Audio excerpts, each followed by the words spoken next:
Olá, amigos e irmãos, aqui nos encontramos para continuarmos estudando a Palavra de Deus. Eu quero saudar a todos vocês com a graça e a paz do Senhor Jesus.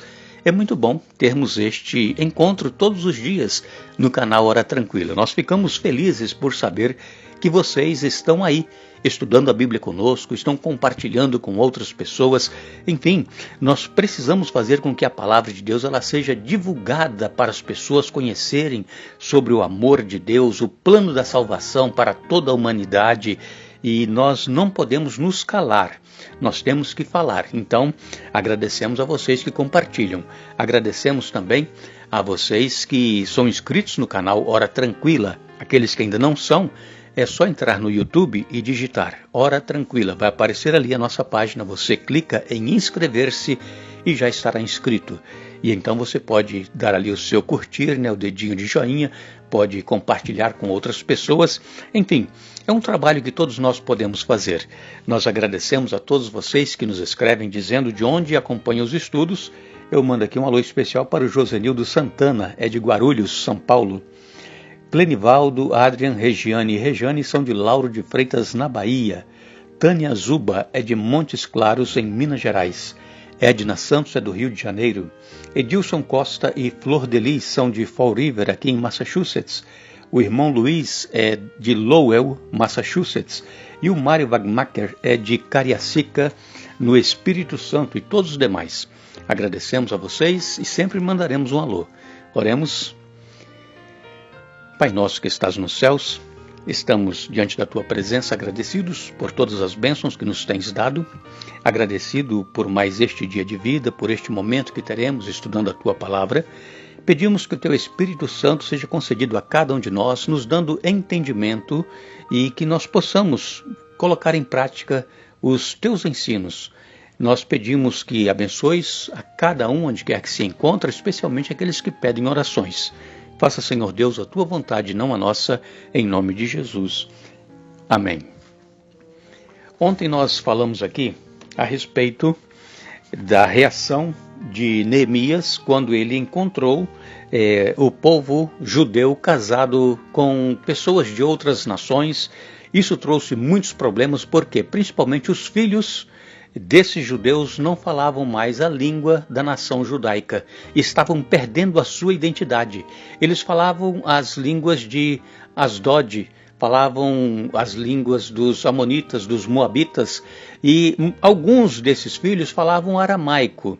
O aramaico era a língua persa, que possivelmente Neemias também falava, porque ele trabalhava como copeiro do rei, e então o hebraico, que era a língua dos judeus, estava sendo esquecida. E Neemias, então, ele teve uma reação, Ele puxou os cabelos de algumas pessoas e bateu em algumas pessoas, repreendeu severamente, claro, usando as palavras de Deuteronômio, capítulo 28, para repreender com dureza. E nós vemos que Neemias, capítulo 13, versos 26 e 27, diz assim: Não foi exatamente isso que levou Salomão, rei de Israel, a pecar? Perguntei-lhes, não havia nenhum rei igual a ele entre as nações, e Deus o amou e o fez rei sobre todo Israel, até mesmo ele, Salomão. Porém foi levado a pecar por suas esposas estrangeiras. Como puderam ao menos pensar em cometer essa grande maldade e serem fiéis a Deus, casando com mulheres estrangeiras? Neemias 13, versos 26 e 27. Lá em 1 Reis, capítulo 3, verso 1, diz a palavra de Deus: E Salomão se aparentou com Faraó, rei do Egito, e tomou a filha de Faraó e a trouxe à cidade de Davi. Vejam como que Salomão, ele foi se afastando também dos propósitos de Deus para com a sua vida. No princípio, Salomão era um rei íntegro, era um rei que era usado por Deus, foi o homem mais sábio da terra, mas ele foi se afastando gradualmente da presença do Senhor, se envolvendo com outras mulheres, mulheres de outras nações. É-nos dito que Salomão tinha 1000 mulheres, entre concubinas e mulheres que ele considerava suas esposas, teve mais de 1000 mulheres. E nós sabemos que casamento com pessoas que não são da mesma fé, ela faz com que a pessoa se afasta de Deus.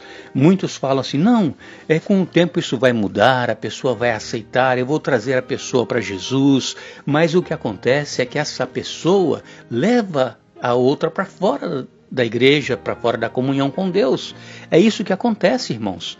Então, aconselhemos nossos filhos com amor, com brandura, porque hoje está tão difícil, não é mesmo?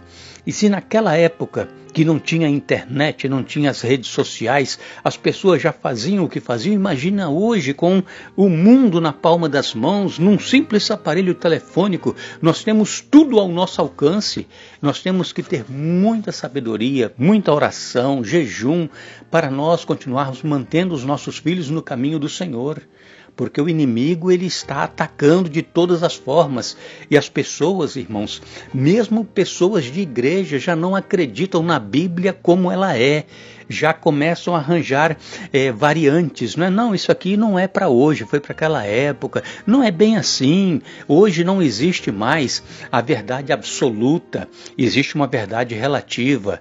Então, cada um tem a sua verdade. Imaginem só, irmãos, que ponto nós estamos chegando. Jesus, quando ele esteve aqui na terra, há 2000 anos atrás, ele disse, quando vier o Filho do Homem, porventura achará fé na terra? E isso ele estava falando com relação ao seu próprio povo, à sua própria igreja, a igreja que ele fundou, a igreja cristã a qual nós pertencemos. Porventura achará fé na terra quando vier o Filho do Homem? Como está, irmãos, a nossa fé? Como está o nosso relacionamento com Deus? Estamos nós crendo que a palavra de Deus é a verdade, que nela nós encontramos o caminho que é Jesus e que nós precisamos fazer a vontade dele em nossa vida para que nós possamos herdar a salvação? Nós ainda cremos nisso, irmãos? Precisamos pensar seriamente, porque o mundo ele vai entrando tão sorrateiramente na nossa vida, os costumes mundanos, as práticas mundanas, e quando nós damos por conta, nós já estamos muito longe daquilo que Deus requer de cada um de nós. Então, Salomão, a apostasia dele foi uma apostasia assim, sorrateira, bem gradual, foi aos poucos ele foi se afastando e quase que imperceptivelmente, Salomão, ele começara a confiar cada vez menos na divina guia e bênção, e cada vez menos ele confiava em Deus e colocava nele, na sua própria força, a sua confiança. Que situação, não é, irmãos? Isso também pode estar acontecendo conosco.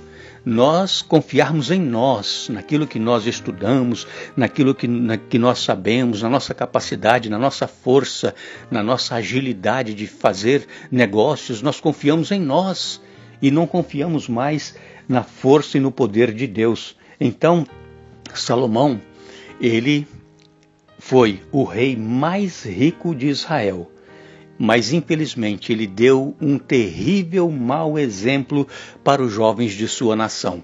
É claro que nessa época em que Neemias estava repreendendo o povo, Salomão já havia morrido, já fazia muitos anos. Agora, o exemplo ficou.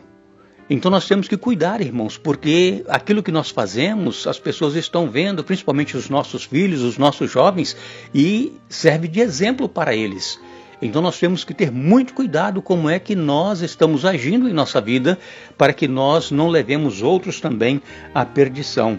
O Salomão, ele, como eu já disse, se casou com mulheres idólatras de muitas nações de fora de Israel, e para essas mulheres que eram de outras nações, Salomão chegou até a construir templos para a adoração de deuses falsos. Veja que situação. Salomão, que cria no Deus verdadeiro, que construiu aquele templo magnífico em Jerusalém, agora construindo templos para suas mulheres adorarem os seus deuses. Vejam, irmãos, que situação. Então, ao mesmo tempo que Salomão alegrava essas suas esposas, ele causava muita tristeza ao coração de Deus. Por quê?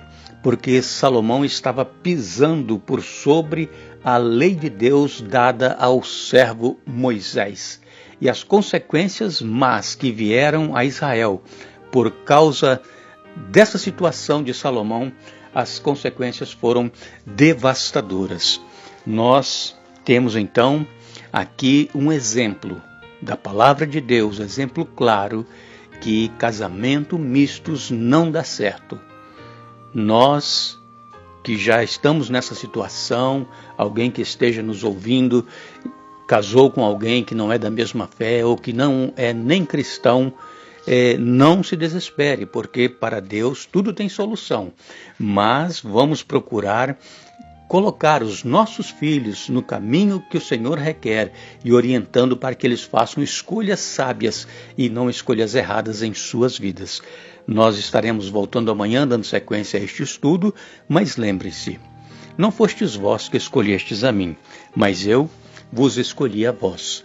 João capítulo 15, verso 16. Que Deus nos abençoe.